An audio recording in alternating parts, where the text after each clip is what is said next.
संघीय कार्यपालिका राष्ट्रपति भाग एक। मैं Kaushal Kumar Sen, assistant professor political science, Babu Shobharam government arts college Alwar. आज हम बीए पार्ट सेकंड के पेपर भारतीय राज्य व्यवस्था के अंतर्गत राष्ट्रपति का अध्ययन करेंगे।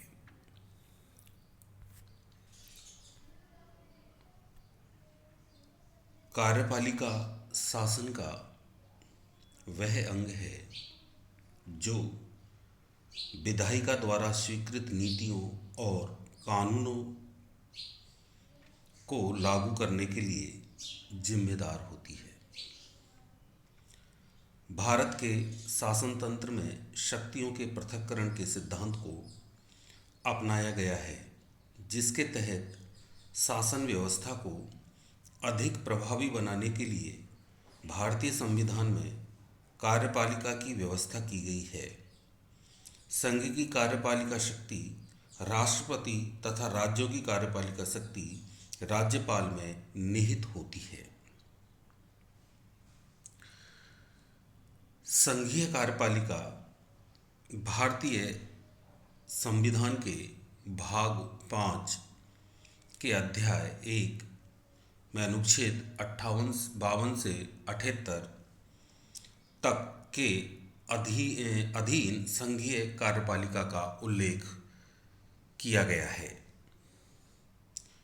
भारत संघ की कार्यपालिका राष्ट्रपति, उपराष्ट्रपति, प्रधानमंत्री, मंत्रिपरिषद से मिलकर बनती है।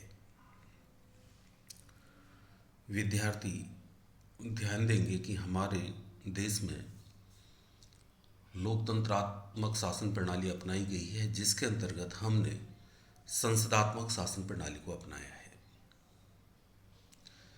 संसदात्मक शासन प्रणाली में भी शासन के 3 अंग अर्थात कार्यपालिका, व्यवस्थापिका और न्यायपालिका होती है। किंतु संसदात्मक शासन प्रणाली में कार्यपालिका का निर्माण विधायिका से होता है अर्थात संसद से होता है और वह उसी के प्रति उत्तरदायी होती है। हमारे देश में कार्यपालिका का औपचारिक प्रदान राष्ट्रपति को बनाया गया है, अर्थात कार्यपालिका अपने समस्त कार्य राष्ट्रपति के नाम से करती है। इसलिए हम सबसे पहले राष्ट्रपति का अध्ययन करते हैं, जिसका उल्लेख संविधान के अनुच्छेद 52 से 78 तक किया गया है। राष्ट्रपति भारत में संसदीय कार्यपालिका की व्यवस्था की गई है। संविधान में संघ की कार्यपालिका शक्तियां राष्ट्रपति को प्रदान की गई हैं, परंतु वास्तविक शक्तियां प्रधानमंत्री के नेतृत्व में बनी मंत्रिपरिषद में निहित हैं। अर्थात हमने राष्ट्रपति को औपचारिक प्रधान बनाया है कार्यपालिका का, और कार्यपालिका की समस्त शक्तियों का उपभोग प्रधानमंत्री सहित उसका मंत्रिमंडल वास्तविक कार्यपालिका के रूप में करता है। संविधान के अनुच्छेद 52 के अंतर्गत राष्ट्रपति पद की व्यवस्था की गई है। राष्ट्रपति अपनी कार्यपालिका संबंधी समस्त शक्तियों का प्रयोग प्रत्यक्ष अथवा अधीनस्थ अधिकारियों के माध्यम से करता है। भारत सरकार की समस्त कार्यपालिका कार्यवाही राष्ट्रपति के नाम से ही संचालित होती है।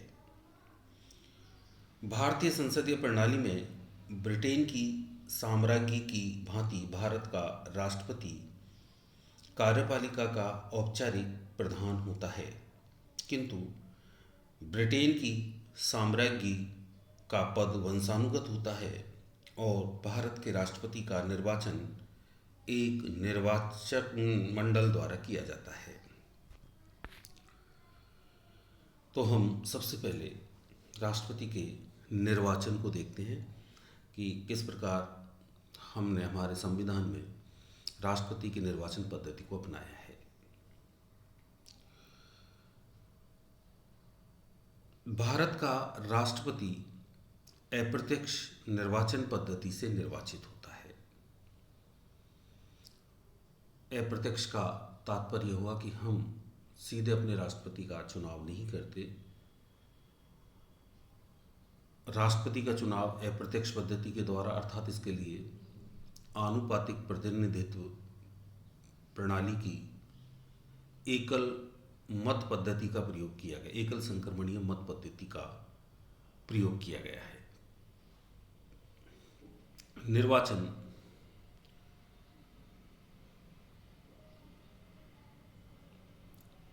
निर्वाचक मंडल की संरचना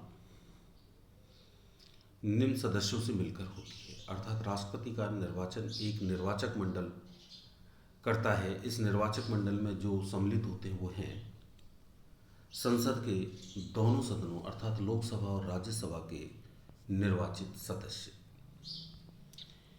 दूसरा, राज्यों की विधानसभाओं के निर्वाचित सदस्य।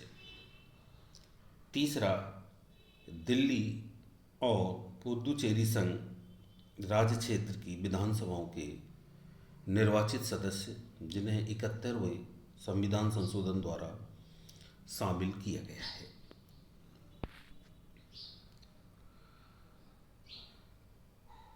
राष्ट्रपति के निर्वाचन पद्धति से संबंधित अनुच्छेद 55 के अनुसार राष्ट्रपति के निर्वाचन में दो सिद्धांतों को अपनाया गया है। पहला, समरूपता का सिद्धांत। इस सिद्धांत के अनुसार सभी राज्यों की विधानसभाओं के प्रतिनिधित्व का मान निकालने के लिए एक ही प्रक्रिया अपनाई जाती है तथा सभी राज्यों की विधानसभाओं के सदस्यों के मत मूल्यों का योग संसद के सभी सदस्यों के मत मूल्य के योग के समतुल्य अर्थात समान होता है। राज्यों की विधानसभाओं के सदस्यों के मत मूल्य तथा संसद के सदस्यों के मत मूल्य को निर्धारित करने के लिए निम्नलिखित प्रक्रिया अपनाई जाती है। पहला, विधानसभा के सदस्यों के मत मूल्य का निर्धारण प्रत्येक राज्य की विधानसभा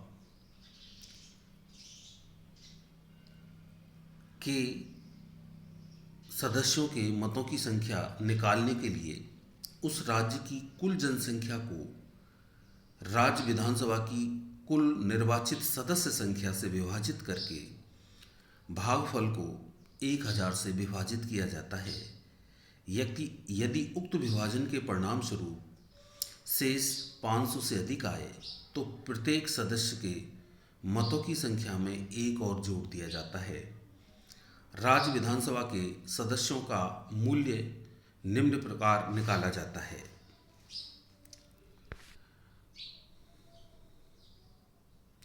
राज्य की कुल जनसंख्या बटे राज्य विधानसभा के निर्वाचित सदस्यों की कुल संख्या भाग 1000। दूसरा, संसद के मत मूल्य का निर्धारण। संसद सदस्य का मत मूल्य निर्धारित करने के लिए राज्यों की विधानसभाओं के सदस्यों के मत मूल्य को जोड़कर उसमें संसद के दोनों सदनों के निर्वाचित सदस्यों के योग का भाग दिया जाता है। संसद सदस्य का मत मूल्य निम्न प्रकार निकाला जाता है। संसद के प्रत्येक निर्वाचित सदस्य का मत मूल्य सभी राज्यों की विधानसभाओं के कुल निर्वाचित सदस्यों के कुल मतों का योग बटे संसद की कुल निर्वाचित सदस्य संख्या।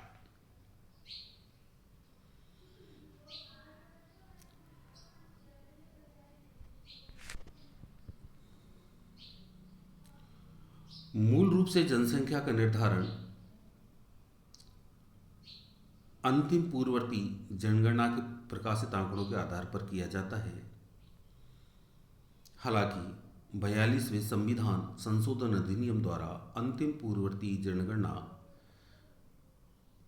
पद पर प्रतिबंध लगा दिया गया है तथा 1971 की जनगणना को ही आधार माना गया है, जो वर्ष 2020 तक मान्य थी।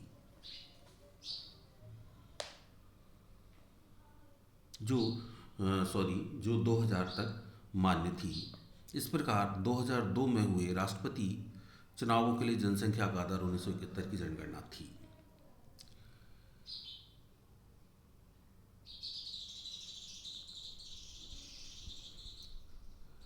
चुनाव में सफलता प्राप्त करने के लिए उम्मीदवार को न्यूनतम कोटा प्राप्त करना आवश्यक होता है। तो पहले न्यूनतम कोटा निर्धारित करने के लिए यह सूत्र अपनाया जाता है: न्यूनतम कोटा बराबर दिए गए मतों की संख्या बटे निर्वाचित होने वाले प्रतिनिधियों की संख्या। न्यूनतम कोटे की व्यवस्था इसलिए की गई है ताकि स्पष्ट बहुमत प्राप्त होने पर ही एक व्यक्ति को राष्ट्रपति पद प्राप्त हो सके। चूंकि राष्ट्रपति का इलेक्शन एकल संक्रमणीय मत पद्धति द्वारा होता है, इसलिए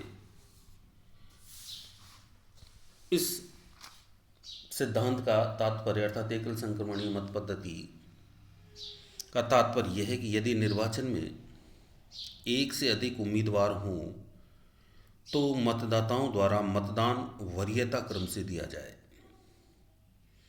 इसका आशय यह है कि मतदाता मतदान पत्र में उम्मीदवारों के नाम या चुनाव चिन्ह के समक्ष अपनी वरीयता क्रम लिखेगा। अनुच्छेद 55 के अनुसार निर्वाचन में मतदान गुप्त होगा। अब है राष्ट्रपति पद की मतगणना। राष्ट्रपति के चुनाव के पश्चात उसी व्यक्ति को निर्वाचित घोषित किया जाता है जो आधे से अधिक मत प्राप्त करता है। गणना प्रारंभ होने पर सर्वप्रथम अवैध मतपत्रों को निरस्त करके शेष वैध मतपत्रों का मत मूल्य निकाला जाता है और निकाले गए मत मूल्य में 2 का भाग देकर भागफल में 1 जोड़कर निर्वाचित घोषित किए जाने वाले उम्मीदवार का कोटा निकाला जाता है। यदि मतगणना के प्रथम दौर में किसी उम्मीदवार को नियत किए गए कोटा के बराबर मत मूल्य प्राप्त हो जाता है तो उसे निर्वाचित घोषित किया जाता है। यदि किसी उम्मीदवार को नियत कोटे के बराबर मत मूल्य नहीं प्राप्त होता है तो मतगणना का दूसरा दौर प्रारंभ होता है। दूसरे दौर की मतगणना में जिस उम्मीदवार को प्रथम वरीयता का सबसे कम मत मिला होता है उस गणना से बाहर करके उसकी द्वितीय वरीयता के मत मूल्य को अन्य उम्मीदवारों को स्थानांतरित कर दिया जाता है। यदि द्वितीय दौर की गणना में भी किसी उम्मीदवार को नियत किए गए कोटे के बराबर मत मूल्य प्राप्त नहीं होता है तो तीसरे दौर की गणना होती है। तीसरे दौर की गणना में उस उम्मीदवार को गणना से बाहर कर दिया जाता है जो दूसरे दौर की गणना में सबसे कम मत मूल्य पाता है और इस उम्मीदवार के तृतीय वरीयता के मत मूल्य को शेष उम्मीदवारों के पक्ष में हस्तांतरित कर दिया जाता है। यह प्रक्रिया तब तक चलती है जब तक किसी उम्मीदवार को नियत कोटे के बराबर मत मूल्य प्राप्त नहीं हो जाता है। इस प्रकार हमने भारतीय राष्ट्रपति की निर्वाचन प्रक्रिया का अध्ययन किया। धन्यवाद।